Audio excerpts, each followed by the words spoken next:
A vice-procuradora-geral da República, Lindora Araújo, entrou com um recurso no STF para questionar se a localização de uma solicitação de cooperação jurídica entre Brasil e Suíça afetaria a decisão do ministro Dias Toffoli em invalidar as provas da Operação Lava Jato.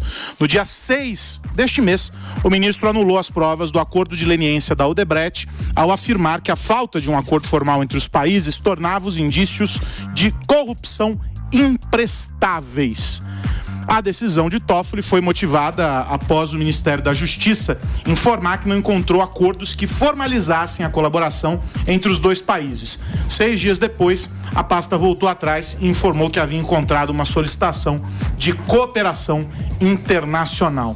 É um vai, não vai danado essa história, hein? Pra onde vai caminhar isso aí? Tínhamos uma indecisão aí, imagino, né? Porque a decisão do ministro Toffoli já faz algum tempo e repercutiu, e depois da decisão nós tivemos recurso feito pela Associação dos Procuradores, que eu não sei se tem legitimidade, acredito que o recurso feito pela associação não vai adiante porque não vai ser nem conhecido. Nós tivemos um recurso do Ministério Público de São Paulo, que tem interesse em parcela dessa decisão para alguns interesses do Ministério Público no estado de São Paulo, e só agora é que a PGR recorre, ou seja, isso indica que havia ali alguma indecisão, alguma discussão se haveria ou não recurso contra essa decisão.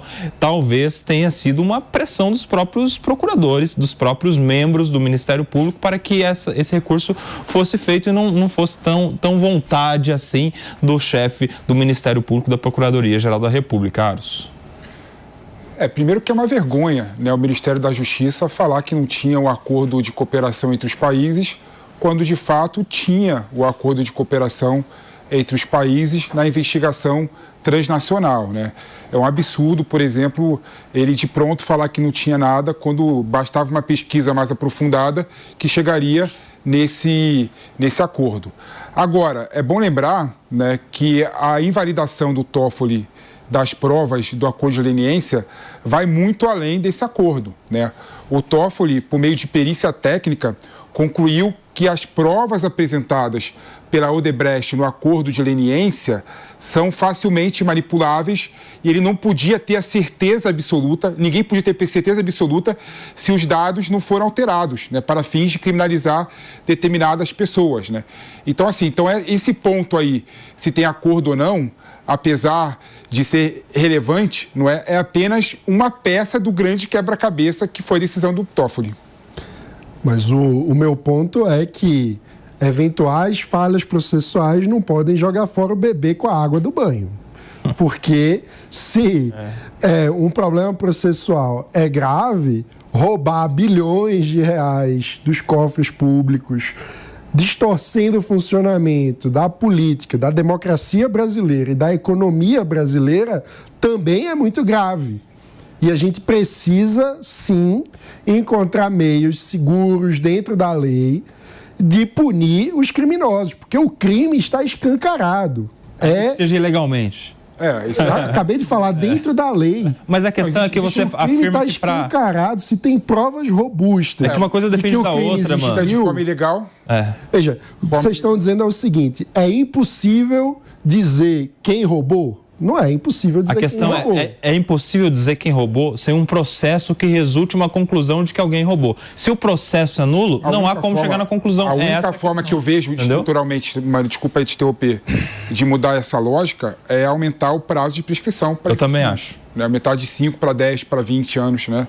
Ou seja, aí sim, nula, volta para a primeira instância e aí consegue processar a pessoa, tem tempo para processar. Associado com outra coisa, a gente precisa ter uma justiça mais célere, as decisões precisam sair mais rapidamente, a gente precisa ter uma justiça que entregue decisões, ainda que sejam para serem recorridas e para serem questionadas. A gente precisa de uma justiça que entregue senso de justiça para a população no final das contas, porque hoje o problema qual é?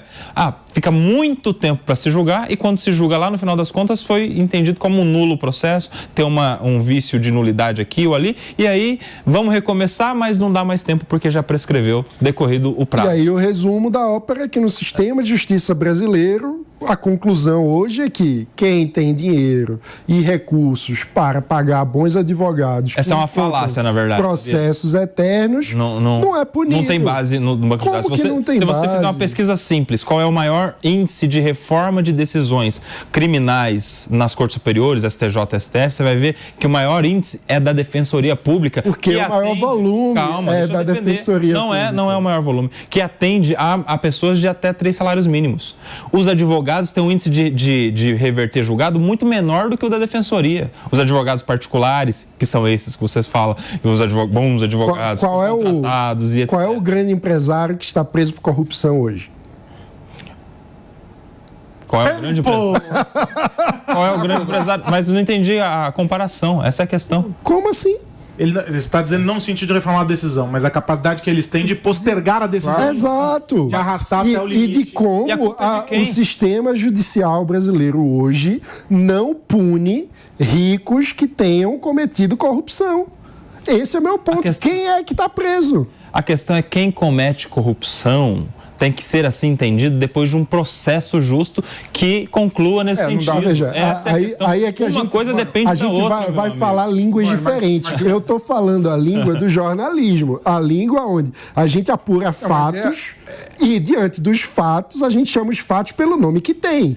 Aqueles que roubaram dinheiro público são corruptos, independentemente... Tem um caso na Operação Lava Jato? Tem um caso na... Antes de vocês colocarem o ponto final aqui, eu preciso me despedir de quem está nos acompanhando pelo rádio, dizer até amanhã, às 10 horas, tem mais Morning Show para você em toda a rede Jovem Pan, no rádio, em todo o Brasil. Agora 11h56.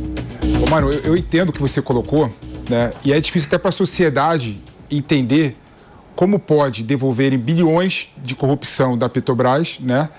E, no fundo, essas pessoas que confidenciaram o crime, né? Confessaram o crime, estão absolvidas agora, né? Mas é importante a sociedade saber também, né, que o Estado Democrático de Direito tem regras e tem normas. Não dá para você menosprezar e relativizar a questão do processo judicial. Não estou relativizando. Quando você faz isso, você também comete um crime tão grave contra a corrupção, que é um crime contra a legislação, contra a Constituição, o crime contra o Estado Democrático de Direito. Não comete um crime, mas não está certo. Não está certo, mas quando a gente olha o sistema judicial, o pobre é punido de forma não correta também muitas vezes. Então, o ponto é, a gente não pode fazer de conta que de um dia para o outro o sistema judicial brasileiro vai virar a Suíça. Tem um caso na Operação Lava Jato que a defesa protocolou ali a sua defesa, 2 minutos depois saiu uma sentença de mais de 100 páginas condenando. Você acha que o juiz que condenou, hoje nosso senador, leu a defesa? Não leu. E para 2 minutos ter uma condenação com mais de 100 páginas. Você acha que isso vale? Estão presos sem sequer ter julgamento? Se você é democrata, você tem que respeitar o direito de eu sou um democrata, acho que o direito de defesa é essencial, mas também consigo reconhecer que a justiça brasileira hoje é muito falha e que a gente não vai sair de onde estamos para a Suíça de um dia para o outro em um único processo. Então o meu ponto é que, com todas as falhas do nosso sistema de justiça, que nós precisamos trabalhar diária e incansavelmente para corrigir, nós não podemos fazer com que as falhas valem com efetividade para punir quem é pobre e aí para quem é rico, porque tem uma falha... Tem que mudar a estrutura, tem que discutir estrutura, discutir instituição, mudar a lei, entendeu? Tem que fazer esse tipo de coisa. Mas agora, isso é válido para todos os presos provisórios que estão lá fora da lei? Não, ali... A crítica é a mesma. Mas aí a gente vai soltar todos eles? A crítica é outra. A crítica é outra. Porque a questão é a igualdade diante da lei. A gente vai soltar todos eles ou só vai soltar empresário rico e político rico? Mas isso é uma falsa equivalência. A crítica é outra, eu acho, mano. A crítica é outra, né? O caso, por exemplo, dos pobres que são presos, né, de forma ilegal, ilegítima, e estão presos por conta de prisão preventiva que não foi julgada, é um absurdo, né? Mas esse é um problema de uma outra parte da nossa legislação, que não tem nada a ver com a questão da Lava Jato. Mas do ponto de vista do sistema de justiça, é uma questão da qual é a legitimidade da justiça diante da sociedade. Por que a gente pode punir com falhas quem é pobre E aí, quem é rico só pode então vamos punir legalmente todo mundo. É isso? Não, vamos aperfeiçoar o processo. Esse tema não se esgota, embora o nosso tempo tenha se esgotado. Que pena. Uma pena. Vocês concordam em discordar e eu acho isso belo. Então, quero agradecer ao Mano Ferreira, ao Felipe Monteiro, Nelson Kobayashi e a você que nos acompanhou nesta manhã aqui no Morning Show.